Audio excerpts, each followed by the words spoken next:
আল্লাহ পাক বলতেছেন ওয়া ইদাল বিহার ফুজ্জিরাত।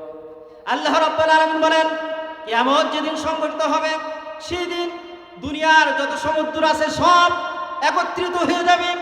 আর কি এইরকম সমুদ্রের ভিতরে উত্তাল সৃষ্টি হবে, সব সমুদ্রের পানিগুলো একত্রিত হয়ে যাবে, এই পানির ভিতরে উত্তাল হয়ে যাবে, পানি উত্তাল সৃষ্টি হয়ে যাবে।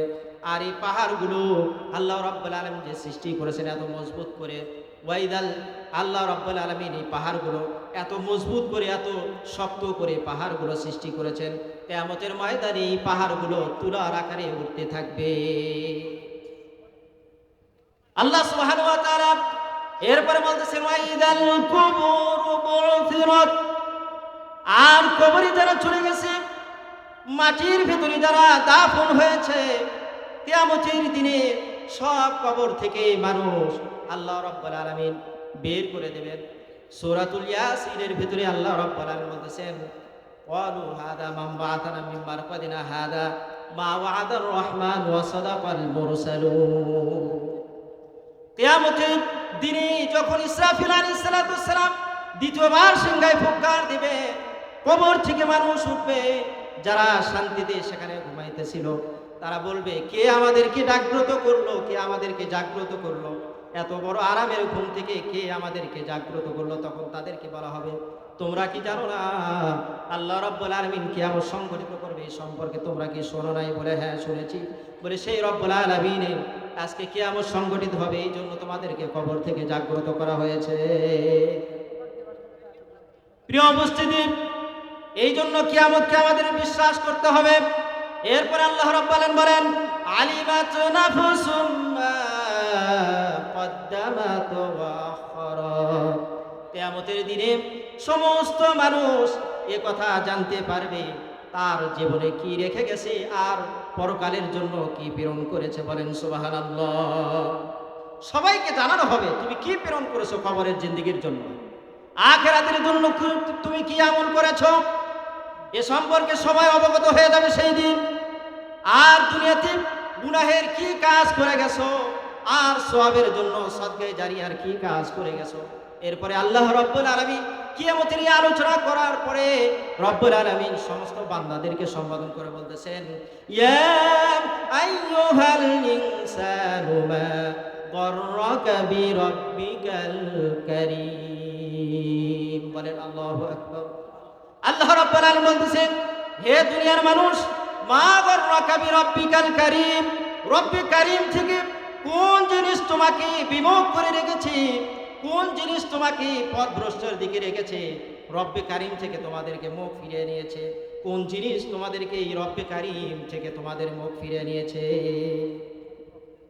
তোমরা দুনিয়াতে গিয়ে আমি রবকে তোমরা চিনতে পারতেছো না, অথচ আমি রব কিয়ামত এইভাবে আমি সংগঠিত করব। বলেন সুবহানাল্লাহ। আল্লাহ করতে পারেন কিনা? আল্লাহ পাক বলেছেন আয়া হাসাবুল ইনসানু আল্লান নাজমা ইদামা বালা কাদিরিনা আলা আন নুসাউবিয়া বানানা। আল্লাহ পাক দুনিয়ার মানুষ যখন মৃত্যুবরণ করে কবরে চলে যাবে, ওই মানুষগুলোদেরকে আল্লাহ রাব্বুল আলামিন যদি মাটির সাথে নিশ্চিহ্ন হয়ে যায়, রব্বুল আলামিন ওই মানুষগুলোদেরকে আবার জিন্দা করে জমিনে উত্তোলন করবেন কিয়ামতের দিনে। কথা বলেন ঠিক কিনা? সেই রব্বে কারীম থেকে তোমরা কিভাবে বিমুখ হয়ে দুনিয়ার মধ্যে চলাফেরা করতেছো, রব্বে কারীমকে তোমরা ভয় করো। সুতরাং যে রব্বে কারীম আল্লাযী খালাকাকা ফাসাওয়াকা ফাআদালাক ফি আইয়ি সূরাতিন মা শাআ রাক্কাবা। আল্লাহ রাব্বুল আলামিন বলেন যে রব্বে কারীম থেকে তোমরা মুখ ফিরিয়ে নিয়েছো, অথচ সেই রব আল্লাযী যিনি খালাকাকা তোমাদেরকে সৃষ্টি করেছেন, ফাসাওয়াকা ফাআদালাক এমন ভাবে সৃষ্টি করেছেন ভারসাম্য করে পরিপূর্ণতা অঙ্গ প্রত্যঙ্গ দিয়ে রব্বুল আলামিন যেখানে চোখ রাখা দরকার সেখানে চোখ দিয়েছেন, যত বড় কান হওয়া দরকার কান দিয়েছেন, যত বড় মাথা দেওয়া দরকার মাথা দিয়েছেন, হাত কি পরিমাণ হওয়া দরকার হাত দিয়েছেন, হাতের আঙ্গুলি কি পরিমাণ হবে সেইগুলো আল্লাহ পাক সব কিছু ঠিক ঠিক করে আল্লাহ রাব্বুল আলামিন মানুষকে সৃষ্টি করেছেন, বলেন সুবহানাল্লাহ। অতএব তোমরা রব্বে কারিম থেকে কোন জিনিস তোমাকে মুখ ফিরিয়ে নিয়েছে? এরপরে আল্লাহ রাব্বুল আলামিন বলতেছেন ফি আইয়ি সূরাতিম মা শাআ রাক্কাবা।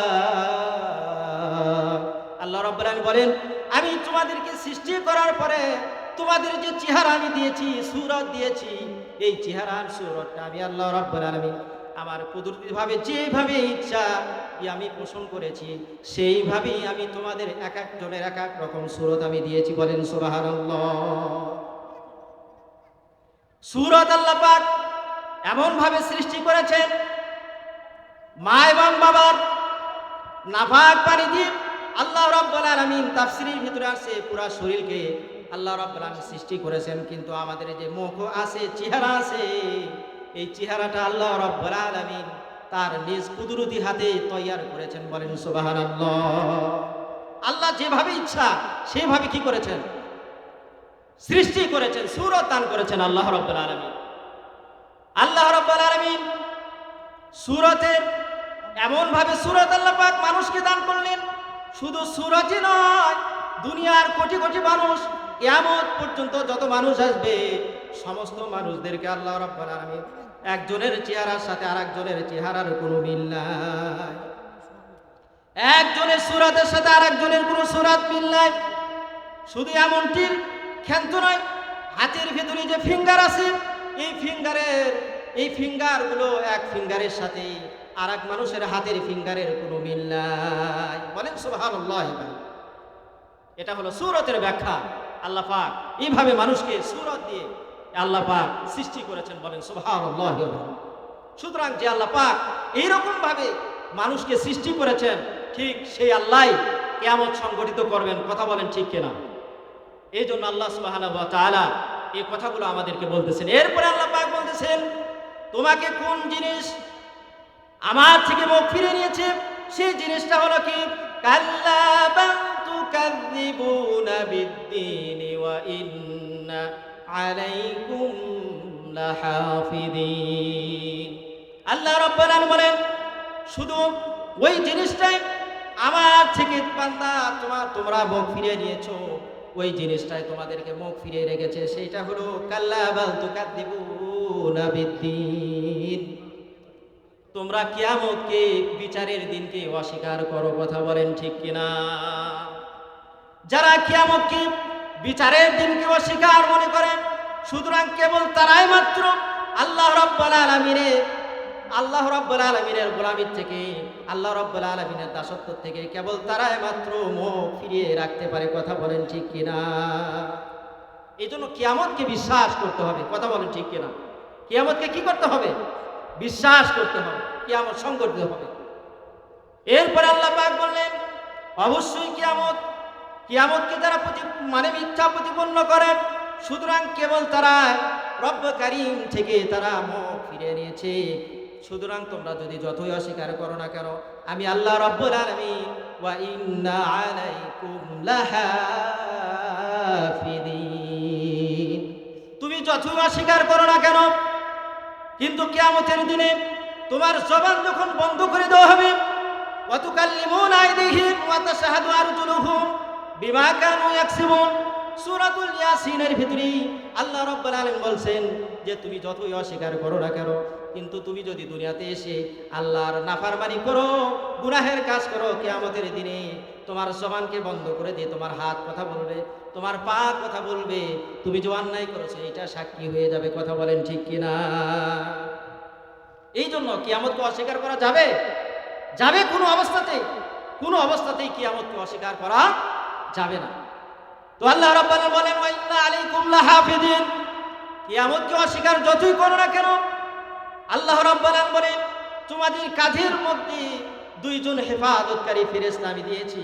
সেই ফেরেশতা হলো কিরামান কাতিবিন, সম্মানিত লেখক। দুইজন ফেরেশতা কি? সম্মানিত লেখক, কিরামান কাতিবিন ইয়ালামুনা মা তাফআলুন। আল্লাহ রাব্বুল আলামিন বলেন যে এমন দুইজন ফেরেশতা আমি তোমাদের ঘাড়ের ভেতরে নিযুক্ত করে দিয়েছি, যেই দুইজন ফেরেশতা বান্দা তোমরা যা করো না কেন সবগুলো তারা জানে। জানে কি জানে না? ঘুমের ভেতরে যদি আপনি কোনো অন্যায় করেন, অন্ধকারের ভেতরে যদি অন্যায় করেন, তাও ফেরেশতারা জানেন। ফেরেশতারা কখনো আপনার থেকে অজ্ঞ নয়, কখনো আপনার থেকে আপনার আল্লাহ পাকের হেফাজত, আল্লাহ পাকের হুকুম থেকে তারা কখনো গাফেল হয় না, তারা অমনোযোগ হয় না। এই জন্য ফেরেশতা যেহেতু আমাদের কাদের ভেতরে আছে, কিরামান কাতিবিন ইয়ালামুনা মা তাফআলুন, যা করতেছি আমরা সবগুলা কি ফেরেশতা জানে। তবে আল্লাহ রাব্বুল আলামিন এই আয়াতটি ঘোষণা দেওয়ার পরে হাদিসের ভিতরে রাসূল আকরাম সাল্লাল্লাহু আলাইহি সাল্লাম বলেন, বান্দা যখন কোনো নেকি করার জন্য, নেক কাজ করার জন্য নিয়ত করে, তখন আল্লাহর ফেরেশতারা যিনি নেকি লিখতে থাকেন উনি বলেন, আল্লাহ পাকের কাছে বলেন, হায় রব্বুল আলামিন, আপনার বান্দা নেক কাজ করার নিয়ত করেছে। আল্লাহ রব্বুল আলামিন বলেন, হে বান্দা, যখন হে ফেরেশতা, আমার বান্দা যখন, আমার গোলাম যখন নেক কাজ করার নিয়ত করেছে, তুমি সাথে সাথে নেকি লেখা শুরু করে দাও। বলেন সুবহানাল্লাহ। হাদিসের ভেতরে আসছে নেক কাজ করার নিয়ত করার সাথে সাথে নেকি লেখা শুরু হয়ে যায়। আর যিনি বদ আমল লেখেন ওই ফেরেশতা আল্লাহর কাছে আরজি করে, হায় আল্লাহ, আপনার বান্দা, আপনার গোলাম আপনার এরকম নাফরমানি করা, গুনাহ করার নিয়ত করেছে। আল্লাহ রাব্বুল আলামিন বলেন, খবরদার, ওই বান্দা গুনার ভিতরে লিপ্ত না হওয়া পর্যন্ত, গুনার ভিতরে মাশগুল না হওয়া পর্যন্ত ওই বান্দার একটি গুনাহ তুমি লিখতে পারবে না। বলেন সুবহানাল্লাহ। একটি গুনাহ কি লেখা হয় না, অথচ নেক কাজের সওয়াব এত বেশি যে আল্লাহ পাক ভালোবাসেন, শুধু নিয়ত করলে কি নেকি লেখা শুরু হয়ে যায়। বলেন সুবহানাল্লাহ। সুতরাং আল্লাহ রাব্বুল আলামিন বললেন, কিরামান কাতিবিনা ইয়ালামুনা মা তাফআলুন ইন্নাল আবরারা লাফি নাঈম ওয়া ইন্নাল ফুজ্জারা লাফি জাহিম। দুইজন ফেরেশতা যখন এই দফতরগুলো মৃত্যুর সময় আল্লাহ রাব্বুল আলামিনের দরবারে জমা দিয়ে যাবেন, তখন আল্লাহ রাব্বুল আলামিন এই দফতরের যোগ বিয়োগ করে যার নেকির পাল্লা ভারী হবে, আল্লাহ পাক বলেছেন, ইন্নাল আবরারা লাফি নাঈম, যিনি নেককার হবেন তার ঠিকানা হবে আল্লাহর জান্নাত। বলেন সুবহানাল্লাহ। তার ঠিকানা কোথায় হবে? আল্লাহর জান্নাত। ওয়া ইন্নাল ফুজ্জারা লাফি জাহিম। আর যিনি আল্লাহর নাফরমানি করেছে, আল্লাহর গোলামি দাসত্ব থেকে গাফেল হয়েছে, আল্লাহর কিয়ামতকে যারা অস্বীকার করেছে, তাদের ঠিকানা হবে আল্লাহ পাকের সে লানতকৃত স্থান, তার নাম হলো জাহান্নাম। তার নাম কি? জাহান্নাম। অতএব আল্লাহ সুবহানাহু ওয়া তাআলা, আমরা যে আলোচনা ভাঙ্গা কিছু আলোচনা করলাম স্বল্প সময়ে, আল্লাহ সুবহানাহু ওয়া তাআলা আমাদের সকলকে কিয়ামত সম্পর্কে বিশ্বাস করে আমল করা তৌফিক দান করুক। সকলে বলি আমিন। ওয়া আখির দাওয়ানা আলহামদুলিল্লাহি রাব্বিল